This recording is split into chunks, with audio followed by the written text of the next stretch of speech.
These bloody traffic lights, mate, it's taking forever.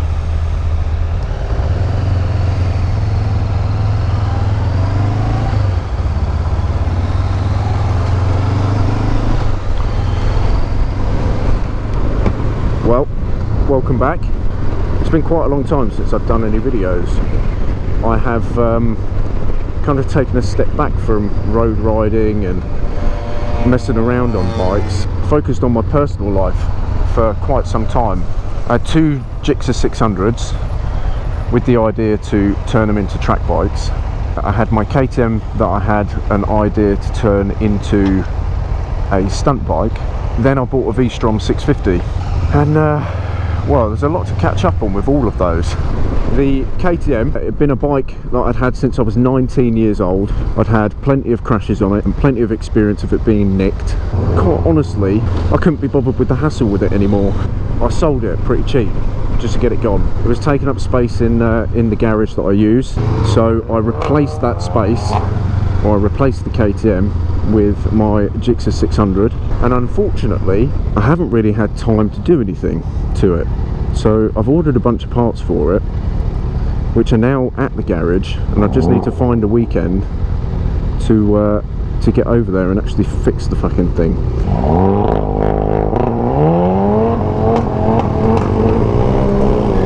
Okay then.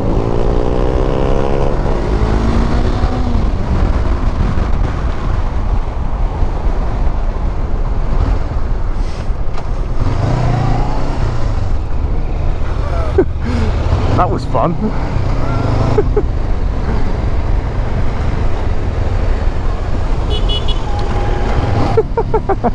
You cheeky bastard. So yeah, what was I saying? Sorry, I had two Gixxer 600s. One is my original 600 that I had as a road bike last year, and I couldn't really be bothered to keep it on the road. I was racking up miles, and with my job it was just getting dirty and horrible, so it's kind of become the project bike. Now the reason I bought the second Gixxer 600 was for spare parts, etc., in case I had any engine or gearbox failures when I was on track. And quite frankly, now that I'm doing my original Gixxer up as a project bike, there was no need to keep that second Gixxer, so that second Gixxer is sold as well. So now I'm left with one Gixxer 600, which is going to be built for track, and a V-Strom 650. Now you're probably wondering why I'm riding a Honda, and if you're not, you should. The 650 V-Strom, after maybe 2 months of me owning that thing, I was at work, I was just about to leave work actually, and a forklift reversed into me. I was actually on the bike as well, so it was a bit of an experience. I was stationary, seeing this forklift reverse, thinking, he's definitely going to avoid me. He definitely knows I'm here, right? And by the time I thought that, it was already too late. He reversed straight into the front of me, right at the last second. Literally, as the forklift touched my fingers, I jumped off the bike and got out of the way. Now, I'll be honest, it wasn't the scariest of moments that I've had, because I've had some serious moments on the road, but that 125 is on one. It was still a bit of an experience. Now the reason I've got this Honda is because that's still ongoing.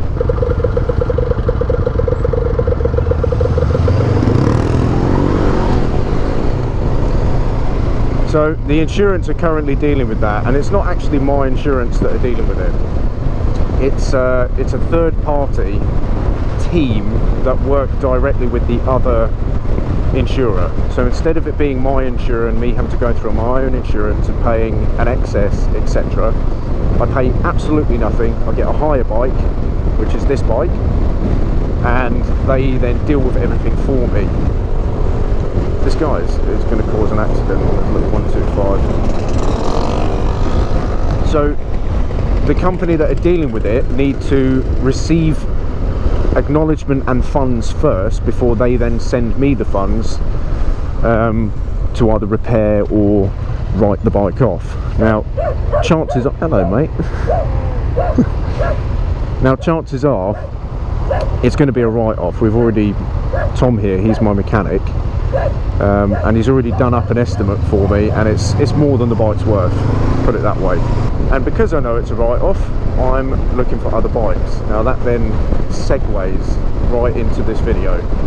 So Tom here, he's got a nice 890 Adventure R, and he's going to let me have a little ride of this thing to see if I like it, because after getting the V-Strom I wanted to kind of keep with the adventure style so that I can, you know, go anywhere basically. I can travel, I can tour.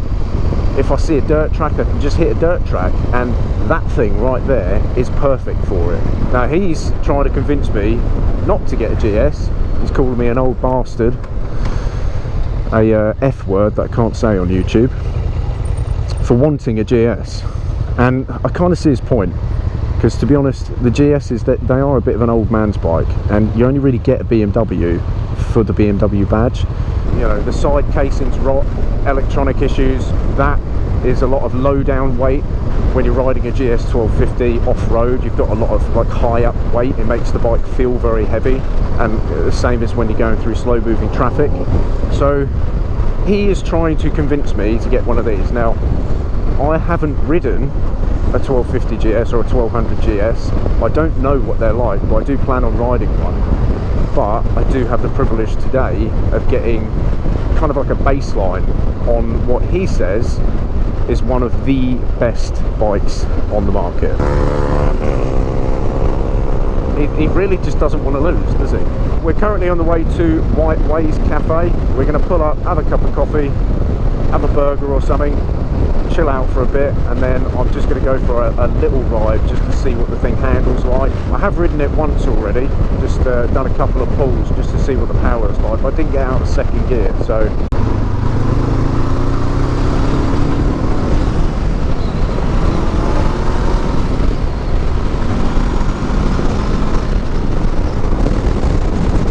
Oh, and apologies if the wind noise is ridiculous.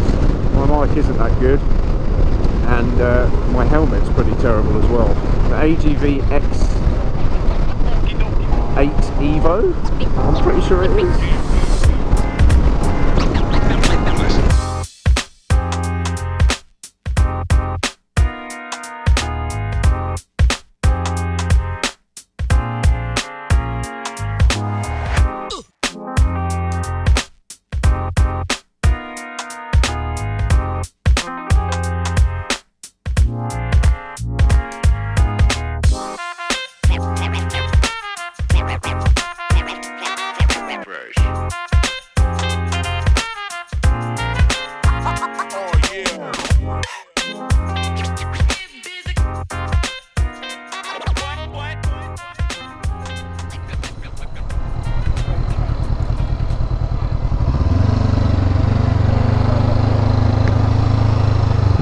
Oh, 790, nice.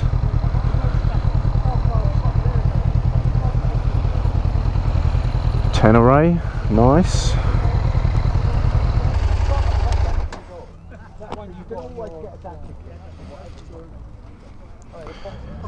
One thing I noticed, when you took that right hander and you went nice on to the outside line and you went over that drain, I followed you because it looked like it was just smooth. Your suspension like just ate it. Yeah, and I went over it and it was like fucking hell. Yeah. So as you can see, the weather's fucking turned. Nothing better than a bit of rain for an adventure review. But unfortunately his tyres, the standard tyres that come with that bike, are appalling apparently. We're gonna head up to Devil's Dyke. Hopefully the rain fucks off by then and I can have a little ride.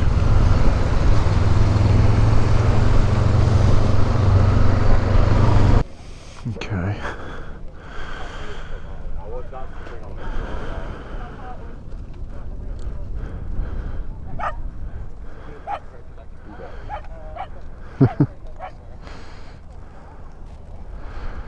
So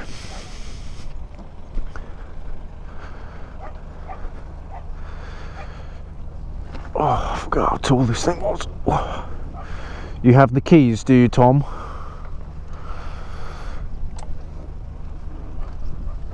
be nice to her. I'll treat her like I treat all my women. No, don't do that.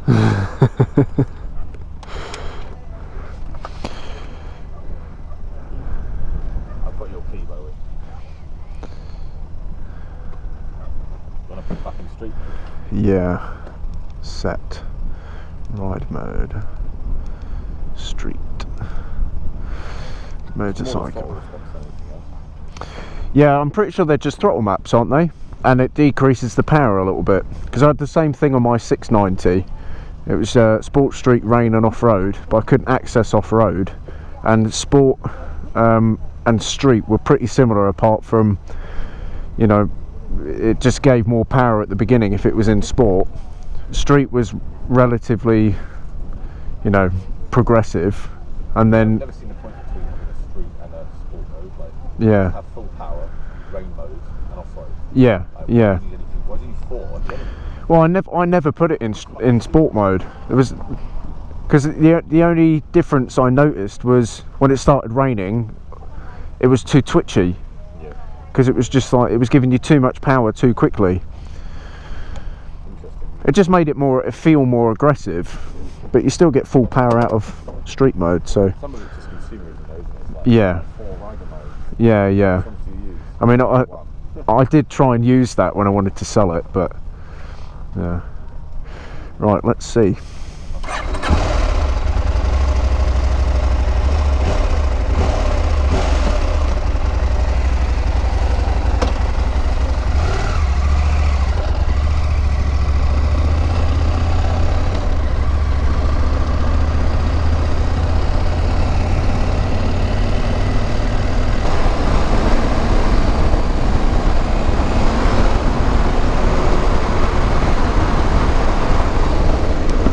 Pretty nimble, but this suspension's quite firm.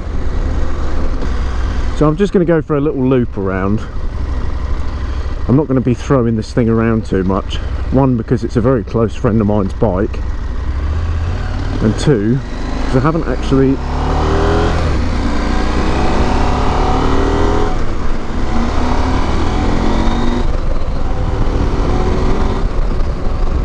ridden with these tyres before. She feels planted. That suspension is nice, especially when you're moving it around.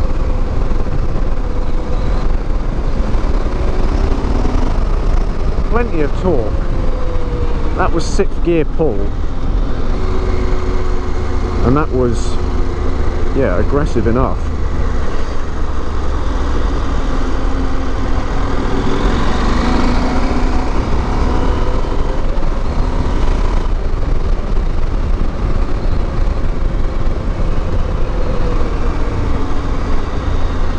Nice clunky gearbox.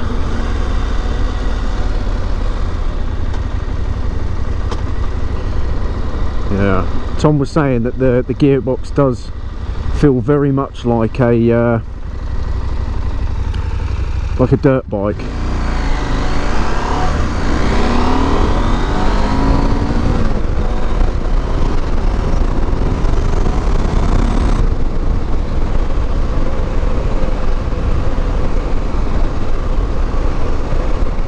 See, I've just jumped straight off of a 500, that Honda NC 500. Well, that thing feels nimble.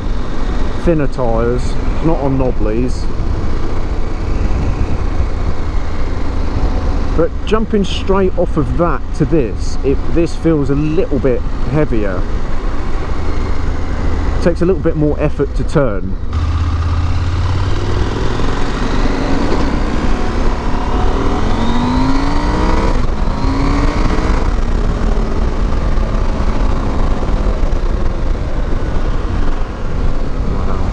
That's so smooth. That's unbelievably smooth. Thomas specifically said to me, absolutely no wheelies. Can I make that? That's what I like about having that amount of torque. You can have a little bit more confidence. When I'm riding that 500, it's got half the power of this thing. Still a little bit of torque, but half the power. And you just don't have the confidence to go, oh, can I take that gap? Whereas this, it just goes for it.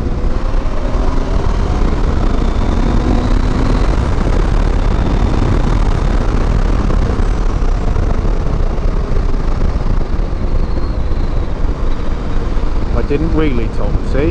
There you go. Okay. I'll stay nice and smooth through these corners, because like I say, I don't know these tyres. I know this road, but I don't know the tyres very well, so you can definitely feel it's on knobblies when you try and lean, that's for sure.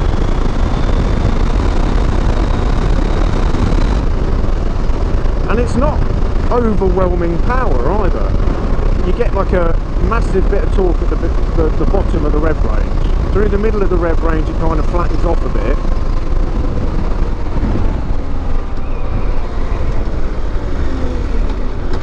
And then you get that second wind.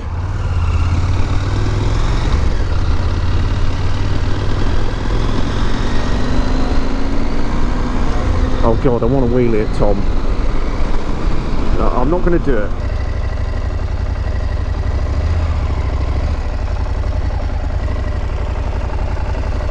Just put it where it should be.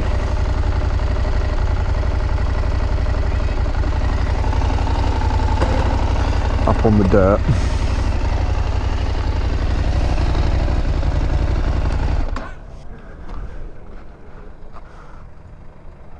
There's the thumbnail right there.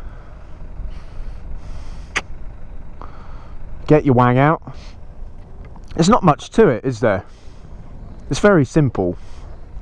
I like it. Yeah. That's why I think it's like the new 990. Yeah, all of the technology is the mechanical stuff. Yeah. The forks, the engine. Yeah, the expensive forks too. What did you say it was? Like the bike itself is like 10 grand. 13. Base model, yeah. Yeah. The forks are like 8k.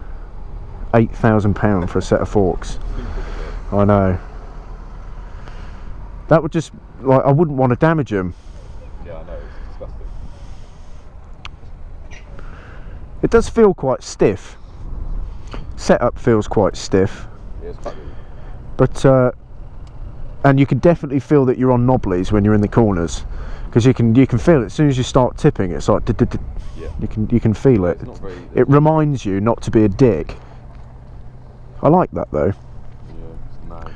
Like, it's not boring. You've got enough power, but it's not like, I don't know, it's not as exciting as maybe the 890 Duke. You reckon? I don't know. Well, I mean, obviously you could take it off road. It'd be, I'd want to like, yeah. I mean, but that's where the pedigree is. Exactly, and that's what I would be buying it for. Because any bike is a bike on the road. Do you know what I mean? If you want to go fast on the road, get a sport bike. The only thing that lets this down is the tyres. You know, even if it wasn't on Karoo 3s, even if I put a set of Capra X's on there, you'd be able to do whatever you want in the dry. Yeah. Because I run them all year round on the 990 and never had a problem. Yeah. But these are just shit. They're shit for the road, they're shit off-road, they're shit in the rain, they're shit in the warm, they're just shit. It's done 1,500 miles, it's already showing stress cracks on the knobblies. That's not acceptable. Yeah, come on, Metzler, sort it out. Heating them, cooling down, it's just shit. Yeah. These tyres are worth nothing. But they had to compromise somewhere, didn't they? A fair amount of primary vibration as well, have you noticed that? Well, when you get on. Pegs and stuff. Yeah. Yeah, but I like that. Yeah, I like that as well. For long distance, it might, you know, numb your feet and stuff like that. But I don't know. You're not going to be riding forever on one of these. No. It's one of those that you stop and look at the scenery every now and again. You know what I mean? I think if it had better tyres on it and I turned the traction control off, it would excite me a bit more. Why? You know what I mean? I don't know, but I like not having traction control. I like being in control. You know what I mean? I think sometimes excitement can come from unpredictability. Yeah, and no TC would be unpredictable on this, I reckon. But I don't know. I'm used to road bikes, so this thing's going to handle a bit differently than a road bike. But yeah, this is the first relatively big adventure bike that I've ridden, because other than the V-Strom, I haven't really ridden anything else, which is why I want to try the GS, the Tenere, possibly an Africa Twin. The Tenere you'll hate. Yeah, suspension. Again, Yamaha, they always like cheap out on their suspension. No. To me, I just think that's shit. Besides, I like something with a bit of quirk. You know what I mean? BMWs are quirky. KTMs are quirky. But not the GS. GS is shit. Yeah, you really don't want me to get a GS, do you? You can get a GS, not a problem. I just think you'd be disappointed in it. Yeah. I was surprised you got a V-Strom, to be honest. Well, I only got the V-Strom just because I wanted like a cheaper starter adventure bike to kind of like get me in, just to see if I like that sort of style of bike. And to be honest, it felt more cruisery. This feels much better. Yeah. Like the riding position of this, you're up. It feels like a dirt bike. Yeah, it's good fun. I love the fly-by-wire throttle. I love all the controls on it. I like the dashboard. Wind protection could be better, for sure. Yeah, surely you can get a higher screen for that. Yeah, you can. Yeah. Might really look at it. I would definitely need it if I'm travelling on it. If I'm on the dual carriageway the whole time. Anything peak, if you wear peak helmet like me, Yeah. vibration is horrible. Okay, well, thank you, Tom. Appreciate you letting me ride it. It's alright. That's my baseline now. Thanks for bringing it back. Yeah. You know, before I came down or came back up here, I was like, Stopping and ringing me. no, I was going to stop and just chill for about 10 minutes and just see if you rung me. Like, are you all right? Nah, I wouldn't have done. Even if you'd have rung me and said, "Oh, I've had an accident," I would have thought you were lying. I had a feeling you might try and do something like that. Just to put me in the art. No, I wouldn't want to wind you up over this. I wouldn't be that bothered, to be honest. It's just stuff in it. This is a bit disappointing. Look.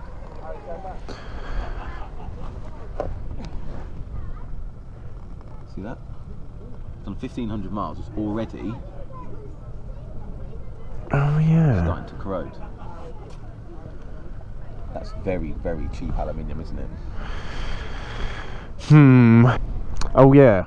And Tom was saying it comes with a quick shifter, but you can't access it unless you pay him £1,000. Yeah. Pay for the tech pack. Yeah, tech pack. Which unlocks cruise control. I mean, cruise control. That's naughty, isn't it? It's on there already. Yep. I can understand maybe the quick shifter and a couple other bits, but if you go for the R model, you should get the quick shifter and you should get the cruise control. Yeah. Standard. Definitely. Definitely. Paying an extra like £3,000 anyway. There's not really much else I can say. I can't really compare it to anything else at the moment because I haven't really ridden anything other than my 650 V-Strom. But I mean, I guess I could compare it to that. But the only major differences is 1, power, 2, the ride height and feel. This feels a lot more like a dirt bike compared to the V-Strom, which felt more like a tourer. But yeah, I don't really know much about those adventure bikes. That's why I'm kind of swinging this way, because I want to go that way. I want to start taking stuff off-road and getting used to the off-road riding, and I feel like this would definitely suit that. I mean, having the pedigree of KTM as well. Thank you, Tom. Check him out if you're ever in the Sussex area. He's Short Block MC, Short Block Motorcycles. He's my main man for all my work on my bikes. Very good mechanic. I've known him for about 10 years now. Good friend of mine, and he is one of the most upfront and honest guys I've ever met. So that's the only reason that I go to him, really, because I don't really trust anybody else to work on my bikes. Right, love you, bye. Be safe.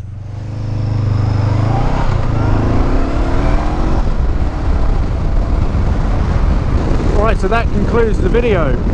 Much appreciated to Tom. I'm going to do a few more bike reviews, I think. I want to get myself on a GS 1250 or 1200, a Tenere 700, an Africa Twin, maybe even a Triumph Tiger 1050. But honestly, I think I'm going to be more persuaded to go for the 890. Just just because of the pedigree that it's got with off-road. But until I get a chance to go out and ride those, I'm not really out much. I'm just using this bike to get to and from work.